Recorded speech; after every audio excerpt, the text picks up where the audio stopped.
Hello दोस्तों, स्वागत है आपका आपके YouTube channel all exam GK fun में। दोस्तों, आज हम टॉप प्रश्न को लेके आए हैं जो आपके आने वाले एग्जामिनेशन के लिए हेल्पफुल साबित होंगे। तो इस वीडियो को आप पूर्ण जरूर देखें और यदि आपको ये वीडियो पसंद आए तो लाइक शेयर जरूर कर दें। और जो हमारे चैनल पर नए हैं वह हमारे चैनल को सब्सक्राइब करके बेल आइकन को प्रेस जरूर कर दें, क्योंकि मैं प्रतिदिन इसी तरह के टॉप प्रश्न को लेके आता हूँ। तो चलिए दोस्तों, शुरू करते हैं। तो हमारा पहला प्रश्न है, कथा सरित सागर के लेखक कौन थे? तो इसका आंसर होगा सोमदेव। और इस पुस्तक से कश्मीर राज्य में स्त्री की पतनोन्मुख सामाजिक स्थिति का वर्णन मिलता है। इसके बाद ऑप्शन ए है पाणिनि।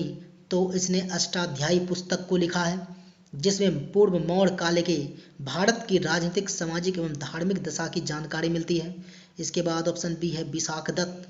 तो इसने मुद्रा राक्षस पुस्तक को लिखा है जिसमें नंद एवं मौर्य वंश के पतन और गुप्त वंश की स्थापना से संबंधित जानकारी मिलती है। इसके बाद ऑप्शन डी है पतंजलि।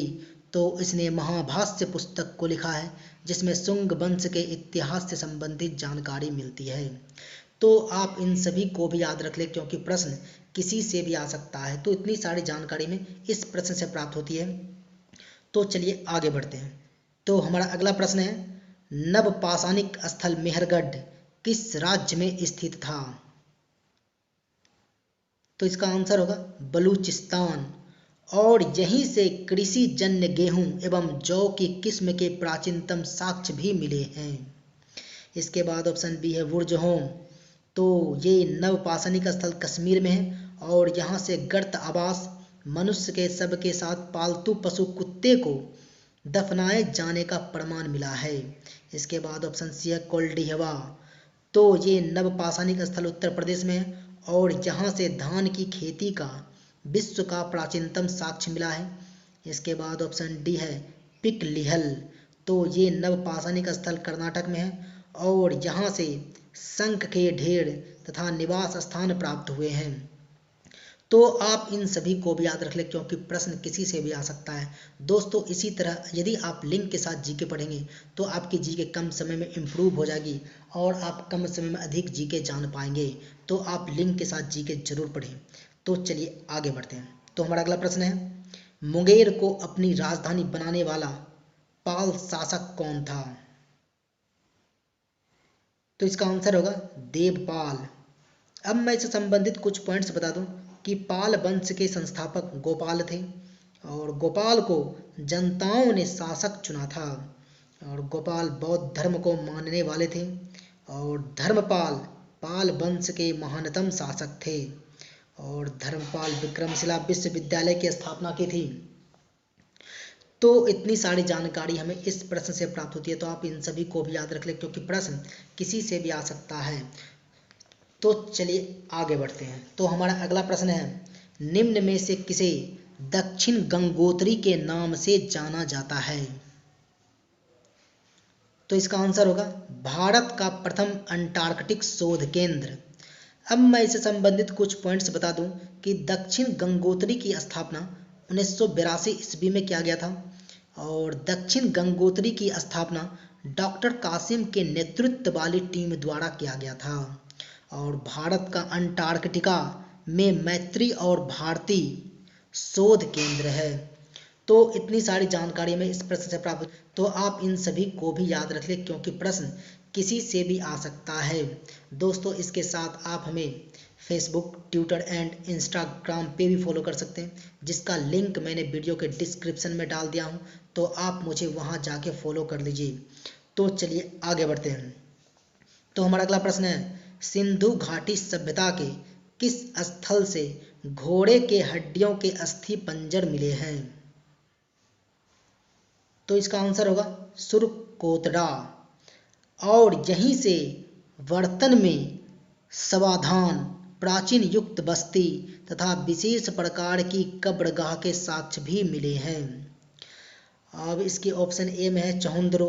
तो यहाँ से मिट्टी की बनी बैलगाड़ी का प्रतिरूप, लिपस्टिक, वक्राकार ईंटें, दवात, कांसे का खिलौना इत्यादि के साक्ष्य भी मिले हैं। इसके बाद ऑप्शन बी है लोथल। तो यह एक बंदरगाह था और यहीं से फारस की बेलनाकार मुहर, हाथी के दांत, सोने के मनके इत्यादि के साक्ष्य मिले हैं। इसके बाद ऑप्शन सी है बनवाली, तो यहाँ से मिट्टी के बने हल का प्रतिरूप, सोना परखने की कसौटी, खेल खड़ी एवं टेराकोटा की मोहरें, नालियों के अवशेष के साक्ष्य भी प्राप्त हुए हैं। तो आप इन सभी को भी याद रख लें क्योंकि प्रश्न किसी से भी आ सकता है। दोस्तों, आप जब भी हमारा वीडियो देखते हैं तो पूर्ण देखा कीजिए और हमारे वीडियो को लाइक कमेंट्स जरूर कर दिया कीजिए, क्योंकि आपके लाइक कमेंट्स करने से हमें मोटिवेशन मिलता है। तो आप हमारे वीडियो को लाइक कमेंट्स जरूर कर दिया कीजिए। तो चलिए आगे बढ़ते हैं। तो हमारा अगला प्रश्न है, स्पायरोगायरा और प्लेनरिया में होता है। तो इसका आंसर होगा पुनर्जनन।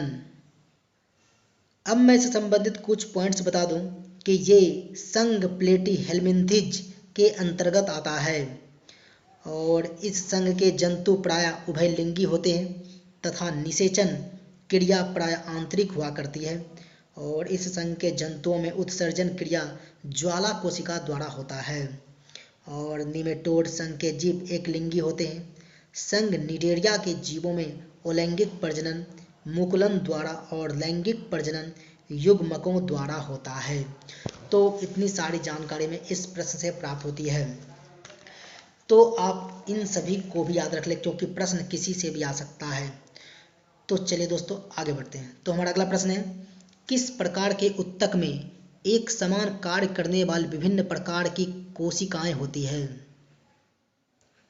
तो इसका आंसर होगा जटिल उत्तक। अब मैं इस प्रश्न से संबंधित कुछ पॉइंट्स बता दूं कि दो या दो से अधिक प्रकार की कोशिकाओं से बने उत्तक जटिल उत्तक कहलाते हैं और ये एक इकाई के रूप में एक साथ कार्य करती है और ये जल खनिज लवणों तथा खाद्य पदार्थ को पौधों के विभिन्न अंगों तक पहुंचाते हैं। ये दो प्रकार के होते हैं, जाइलम और फ्लोएम। और मेरिस्टेमेटिक उत्तक में एक बड़ा केंद्रक होता है। इसके कोशिकाओं के बीच अंतर कोशिकीय स्थान नहीं पाया जाता है।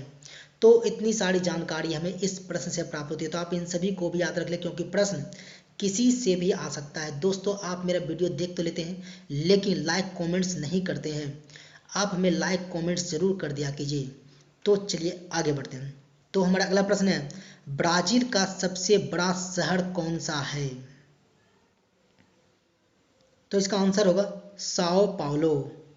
अब मैं इससे संबंधित कुछ पॉइंट्स बता दूं कि विश्व का कहवा का पात्र ब्राजील को कहा जाता है और विश्व में कहवा की मंडी साओ पाउलो को कहा जाता है और ब्राजील की राजधानी साओ पाउलो है और ब्राजील की मुद्रा रियल है और रियो डी जेनेरियो में 2016 में ग्रीष्मकालीन ओलंपिक हुआ था और प्रथम पृथ्वी जलवायु सम्मेलन 1992 ईस्वी में रियो डी जेनेरियो में हुआ था।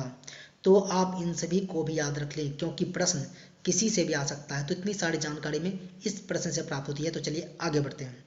तो हमारा अगला प्रश्न है, किसके कारण जड़ तथा तने के घेरे में वृद्धि होती है। तो इसका आंसर होगा पार्श्व विभज्योतक। अब मैं इससे संबंधित कुछ पॉइंट्स बता दूं कि पार्श्व विभज्योतक उत्तक को द्वितीय विभाज्योतिकी कहा जाता है और पार्श्वस्थ विभाज्योतिकी उत्तक संवहन उत्तक बनाते हैं जो भोजन संवहन का कार्य करते हैं एवं संवहन उत्तकों के कारण तने की मोटाई में वृद्धि होती है और अंतर्वेशी विभाज्योतिकी उत्तक पत्तियों के आधार पर या टहनी के पर्व के दोनों ओर पाए जाते हैं। यह वृद्धि करके अस्थायी उत्तकों में परिवर्तित हो जाते हैं और शीर्षस्थ विभाज्योतिकी उत्तक से पौधों में प्राथमिक वृद्धि होती है और पैरेनकाइमा नए तने जड़ एवं पत्तियों के एपिडर्मिस और कॉरेकस में पाया जाता है। तो इतनी सारी जानकारी में इस प्रश्न से प्राप्त होती है। तो आप इन सभी को भी याद रख लें क्योंकि प्रश्न किसी से भी आ सकता है। तो चलिए आगे बढ़ते हैं। तो हमारा अगला प्रश्न है, ब्लैक रॉक रेगिस्तान कहाँ स्थित है। तो इसका आंसर होगा यूनाइटेड स्टेट में।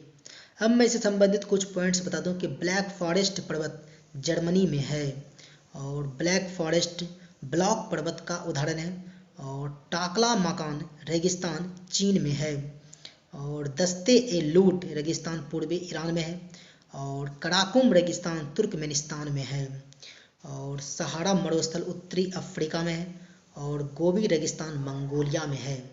तो आप इन सभी को भी याद रख लें क्योंकि प्रश्न किसी से भी आ सकता है। तो चलिए आगे बढ़ते हैं। तो हमारा अगला प्रश्न है, करगम कहाँ का लोक नृत्य है?